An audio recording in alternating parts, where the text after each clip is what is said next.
والذي يصلي عليكم وملائكته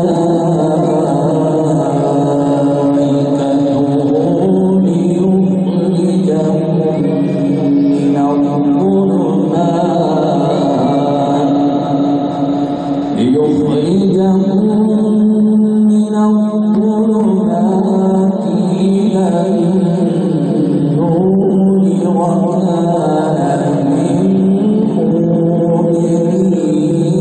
رحيما. صدق الله العظيم।